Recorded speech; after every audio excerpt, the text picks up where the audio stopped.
Draw me close to you.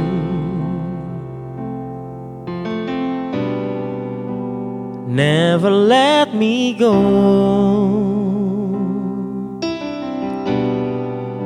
I lay it all down again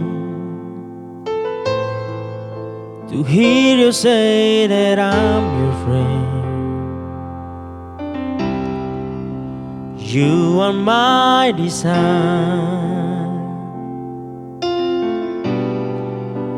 No one else will do.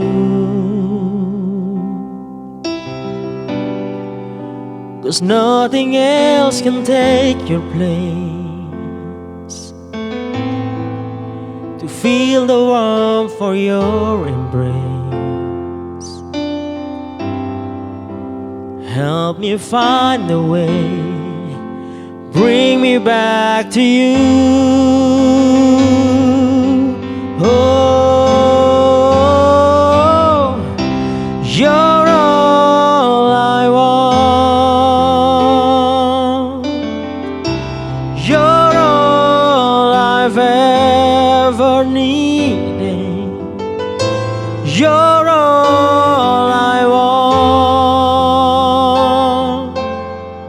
Help me know you are near.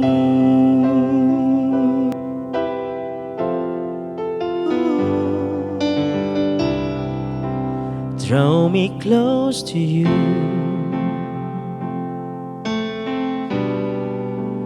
Never let me go. I lay it all down again to hear you say that I'm your friend. You are my desire. No one else will do. 'Cause nothing else can take your place. To feel the warmth for your embrace. Help me find the way. Bring me back to you. Oh, you're all I want. You're all I've ever needed. You're all I want. Help me know you are near. Oh, you're all I want. You're all I've ever needed. You're all I want. Help me know you are near. Help me know you are near. Help me know you are near.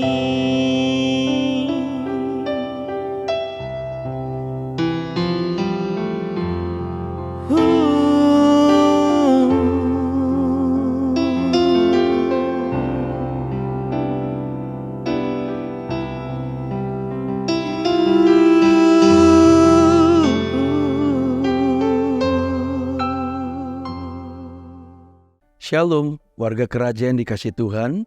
Kita ketemu lagi di dalam bulan Juli yang berbicara mengenai tema kita yaitu Loving God. Saya percaya adalah satu tema yang bukan main-main, satu tema yang sangat pesan yang kuat Tuhan sampaikan kepada kita semuanya. Bagaimana bahwa kehidupan kita itu yang paling utama yang kita harus kejar adalah kita mengasihi Tuhan. Dan firman Tuhan berkata begini, tidak mungkin kita bisa mengasihi Tuhan kalau Tuhan tidak lebih dulu mengasihi kita. Nah, sebelum kita akan mendengarkan renungan yang sangat indah luar biasa ini, kita akan berdoa bersama-sama.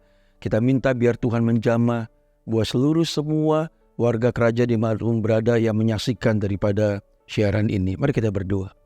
Kami mengucap syukur Bapa, buat kasih-Mu dan buat kebaikan-Mu. Kalau hari ini kami ada, kalau hari ini kami boleh tetap bernapas, itu semua karena Tuhan.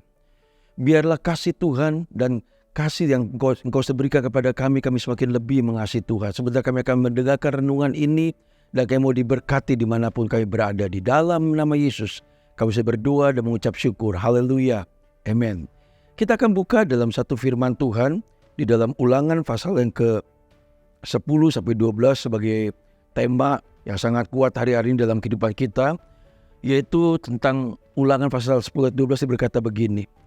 Maka sekarang, hai orang Israel, apakah yang dimintakan daripadamu oleh Tuhan Allahmu, selain dari takut akan Tuhan Allahmu, hidup menurut segala jalan yang ditunjukkannya, mengasihi Dia, beribadah kepada Tuhan Allahmu dengan segenap hatimu dan dengan segenap jiwamu. Firman ini ditulis oleh seorang hamba Tuhan, Nabi besar. Dia menulis 5 kitab di dalam satu kitab perjanjian lama, yaitu ditulis oleh seorang Musa yang sangat begitu luar biasa dia mengasihi Tuhan. Kalau Bapak Ibu menyaksikan daripada kebenaran firman Tuhan ini, isi daripada seluruh semua kehidupan biografi daripada Musa, kuncinya itu dia cuma minta satu, dia ingin mendekat, dia ingin mengasihi Tuhan. Makanya kalau Bapak Ibu baca di dalam Keluaran pasal yang ke-33, permintaan dia tuh bukan bicara mujizat, berkat atau promosi. Tapi yang dia minta, dia ingin memandang wajah Tuhan. Dia rindu sekali. Nah, pada zaman dulu tidak seperti zaman sekarang. Pada zaman dulu Roh Kudus tidak berdiam di dalam kehidupan manusia. Tapi Roh Kudus itu sewaktu-waktu singgah dalam kehidupan manusia. Tapi sejak kedatangan Kristus di dalam kehidupan kita, melalui karya pengorbanan kematian daripada Kristus, itu kita diberikan satu anugerah, grace yang luar biasa. Dia berkata bahwa Roh Kudusnya tinggal dalam kehidupan kita dan kasih Allah sudah diberikan secara sempurna dalam kehidupan kita. Nah, hari-hari ini apa sih sebenarnya yang dibutuhkan dalam kehidupan manusia? Tidak ada yang lain, yaitu kasih Tuhan yang harus kita butuhkan. Saudara perhatikan hari-hari ini, manusia telah kehilangan kasih Tuhan begitu luar biasa sehingga terjadinya kebencian satu dengan yang lain, tidak suka, iri, cemburu, sakit hati, kepahitan. Padahal Tuhan mengajarkan kita ciri orang yang mengasihi Tuhan hidupnya, dia tidak akan pernah membenci orang. Saya akan bacakan firman Tuhan. Ya, kita akan lihat beberapa hal yang penting ciri orang yang sudah mengalami kasih Tuhan. Jadi bukan hanya kita mengalami, setelah kita mengalami kita harus membagikan kasih Tuhan yang sudah kita terima sehingga kita ada hari ini. Itu semua karena kasih Tuhan. Nah, kita lihat di dalam 1 Yohanes pasal yang ke-4, saya akan bacakan firman ini, ya, bahwa seluruh warga kerajaan daripada Allah. Di dalam 1 Yohanes pasal yang ke-4 jelas sekali firman itu berkata seperti ini. Saudara-saudaraku yang kekasih, marilah kita saling mengasihi. Sebab kasih itu berasal dari Allah. Dan setiap orang yang mengasihi berarti dia lahir dari Allah dan mengenal Allah. Jadi tanda orang yang sudah mengalami kasih Tuhan, pasti hidupnya dia suka mengasihi orang lain. Dan tandanya yaitu dia mengenal Allah. Nah, orang yang mengenal Allah pasti hidupnya sudah dilahirkan baru dan udah gak ada kebencian lagi sama orang lain. Nah, kalau sampai hari-hari ini kita masih benci, tidak suka sama orang lain, iri, sakit hati, bahkan kita suka membicarakan orang lain, coba cek dalam hidup kita. Benarkan bahwa kita sudah mengasihi dan mengalami kasih Tuhan, ya. Nah, saudara lihat 11 daripada Rasul Yesus Kristus. Kita melihat itu adalah orang-orang yang dulunya kehidupannya tidak pernah mengalami kasih Tuhan. Tapi waktu dia berjumpa dengan Tuhan, waktu dia mengalami kasih Tuhan, hidupnya diubahkan. Hidupnya mengalami pembaruan dari seorang yang membenci, gak suka sama orang, balas dendam, tapi menjadi orang yang mengasihi. Bahkan salah satu daripada 12 murid Yesus yaitu Rasul Paulus, dia berkata begini, hidupku hanya untuk Kristus dan mati adalah keuntungan. Walaupun dia memberitakan Injil, menolong orang, membantu orang, mengasihi, dia mengalami aniaya, dibalas dengan segala sesuatu yang tidak baik, tapi dia tidak pernah benci.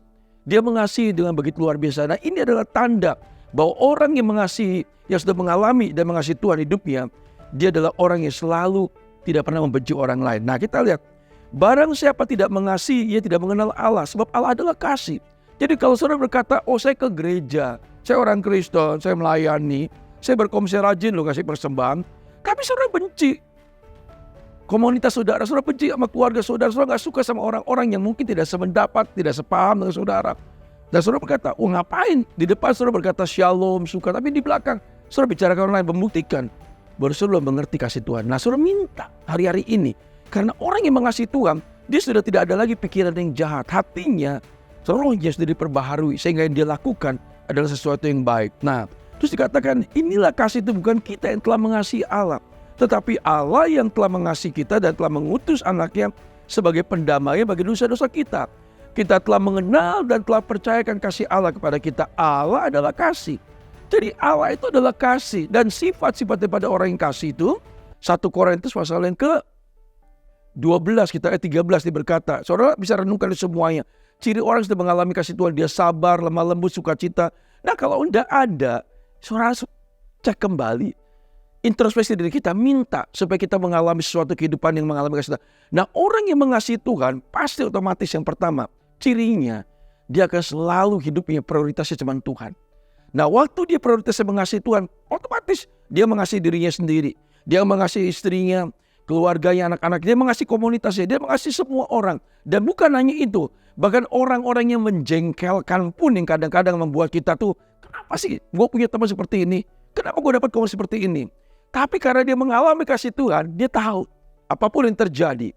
Dia akan berkata gini, aku akan mengasihi, bahkan musuh kita berkata, diberi makan, diberi minum, dia akan membalas dengan kebaikan. Tidak pernah ada sesuatu yang tidak baik. Nah ciri yang kedua, orang yang mengasihi Tuhan, firman Tuhan berkata begini, dia adalah orang yang tidak suka dengan kegelapan. Apa itu kegelapan? Kegelapan bicara dosa.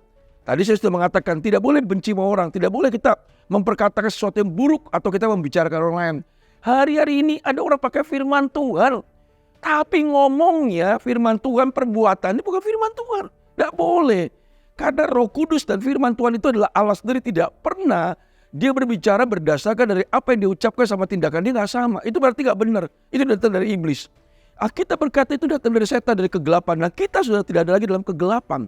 Nah ciri orang yang masih tua, dia akan hidup dalam terang. Dia nggak suka yang gelap. Nah hari-hari ini saya percaya saudara warga kerja suka seperti ini. Yang ketiga, ciri orang yang mengasihi Tuhan, dia suka memberi. Dia banyak memberi, menabur, bukan menerima. Nah saya akan tutup dengan satu ayat ini sangat keren, luar biasa. Kata memberi, gak semua orang lo bisa. Tapi orang yang sudah mengalami kasih Tuhan, dia terlebih suka memberi daripada menerima. Itu ciri orang yang mengasihi Tuhan. Di dalam Kisah Rasul pasal 20 ayat 35 dia berkata gini, dalam segala sesuatu telah kuberikan contoh kepada kamu, bahwa dengan bekerja demikian kita harus membantu orang-orang yang lemah dan harus mengingat perkataan Tuhan Yesus, sebab Ia sendiri telah mengatakan, adalah lebih berbahagia memberi daripada menerima. Yesus datang bukan untuk menerima, dia memberi hidupnya, bahkan dia mati di kayu salib. Bahkan dia berkata gini, dia datang untuk melayani, bukan dilayani. Nah, kalau ada dalam kehidupan kita masih mengharapkan penghormatan, mengharapkan segala semua supaya daging kita dipuaskan, berarti saudara belum mengalami kasih Tuhan. Nah hari ini saudara bertobat, minta supaya hidup saudara berguna, hidup saudara berdampak, karena Tuhan berikan itu tujuannya, supaya hidup saudara menjadi berkat dan banyak mengasihi orang. Tuhan memberkati, kita akan doa bersama-sama supaya saudara di mana pun berada yang belum mengalami kasih Tuhan, saudara boleh mengalaminya. Kami mengucap syukur Bapa buat kebenaran firman-Mu ini. Kami menyadari tanpa kasih Tuhan kami tidak bisa apa-apa. Dan yang menyaksikan daripada warga kerajaan dimanapun dia berada, aku berkata hari-hari ini di dalam nama Yesus, berkat Allah dan kasih Tuhan turun dalam kehidupan keluarga, pribadi, komunitas di mana kau berada. Karena dunia sedang butuh ini, sehingga di mana kau berada, banyak orang bertobat dan mengalami jamahan kasih Tuhan melalui kehidupan daripada engkau yang sedang kau hidup dalam kasih Kristus. Di dalam nama Yesus, kau sudah berdoa dan mengucap syukur. Haleluya. Amin. Tuhan memberkati. Shalom.